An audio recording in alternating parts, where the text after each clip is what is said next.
Oh boy, The Smashing Machine, a biopic sports drama starring Dwayne "The Rock" Johnson. Wow, I never thought I'd get to say that sentence out loud unironically.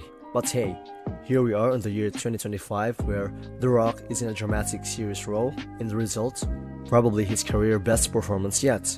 And I know that I'm tardy to the party with this one. I've already watched this in theaters a week ago, but then I got sick and plans changed. And yeah, my voice was not good and I still haven't fully recovered yet. But before, my voice was way worse. And for anyone who's wondering, this is how I sound like. I sound like shit. After years of dominating the box office in the 2010s and also experiencing some low points and decline in popularity in recent years with all that Black Adam shenanigans, the hierarchy of power in the DC universe is about to change. The hierarchy of power in the DC universe is about to change. The hierarchy of power in the DC universe is about to change. The Black Adam experience on Roblox. Because the hierarchy of power in the DC universe is about to change. In some big budget flops, without that being said, he did manage to build an empire on charisma and eyebrow raises, one-liners and the indestructible physique, where it's in his contract not to lose a fight, but here, he's not invincible. The film follows Mark Kerr, a real-life MMA athlete whose life off the mat was just as punishing as the fight themselves. Addiction, depression, fame, all that tangled into one slow-motion car crash.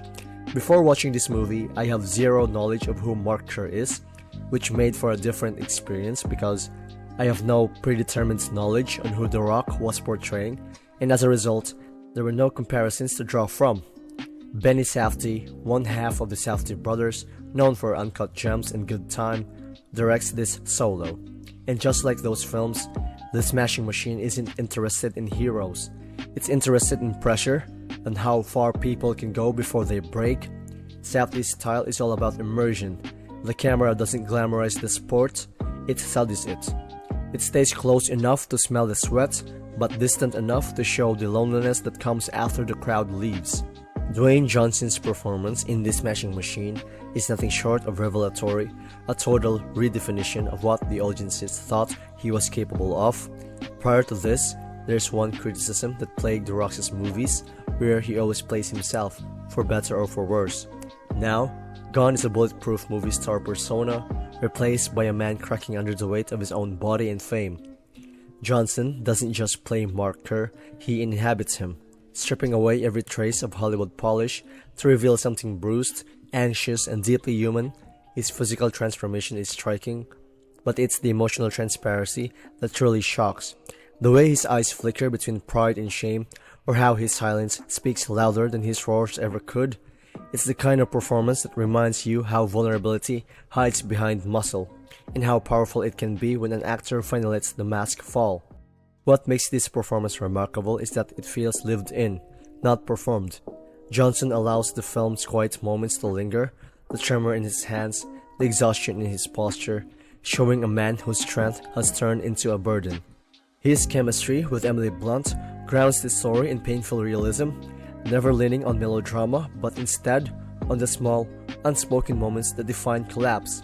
It's easily the boldest, most mature work of his career, a performance that just trades spectacle for truth. And in doing so, proves that Dwayne Johnson isn't just a movie star, he's an actor willing to bleed for the role, and that alone makes the film worth watching. The Smashing Machine isn't a pretty movie, and that's intentional. Safdie shot most of it on 16mm film, giving it that raw, documentary texture. The lighting is harsh, the colors washed out, the lens often shaky, it feels alive, but in a painful, unpolished way. When fights happen, the camera doesn't move in for cool angles, it sits outside the cage, watching like a spectator, detached, almost judging. The sound design drives this home, every punch lands heavy, every exhale sounds like fatigue, and then, the quiet moments, the rehab, the hotel rooms, the silence is deafening. You feel the exhaustion, you feel the cost. At its heart, this is less a sports movie and more of a story about addiction and self-destruction. Emily Blunt plays Dawn Staples, Kerr's partner, and while she's a phenomenal actress and her performance does not disappoint in this movie, Her role sometimes feels like a satellite orbiting his chaos. That's one of this movie's flaws, where the emotional core is powerful, but not always balanced. We see Kerr's pain vividly, yet the film doesn't always let us understand it. What led him to this breaking point? What was really lost along the way? Sometimes the movie assumes that showing pain is the same as explaining it, and that's where it falters. At over 2 hours, the Smashing Machine occasionally loses its rhythm. There are stretches that drag, especially in the middle, where you feel like the movie is circling the same emotional drain without moving forward. Safdie's slow pacing works in uncut gems because the tension builds up to a sharp explosion. Here, it sometimes flattens out. You start feeling the weight not of the story, but of the runtime. Still, that same patience also gives it texture. You're meant to sit in the discomfort, not escape it. Let's be fair, this isn't a perfect film. Some scenes feel repetitive, hammering the same emotional beats with addiction, guilt, and despair without digging a little deeper. And for a movie about MMA, there's surprisingly little actual fighting, which to me serves to benefit the movie. I have very surface level knowledge about the MMA or UFC as a whole. Most of my knowledge came from Key and Peele's kits. Come on down to Doug Duggar's Brazilian Jiu-Jitsu. And those Xbox UFC fighting games. That's fine artistically, but it might disappoint anyone expecting an adrenaline rush. It's emotionally heavy, sometimes too heavy. You might walk away more drained than moved. The reception to this movie is that the critics mostly praise this, with around 76% on Rotten Tomatoes as of time of recording, and decent scores on other review websites, highlighting the lead performance and Safdie's fearless direction. But audiences, not as much.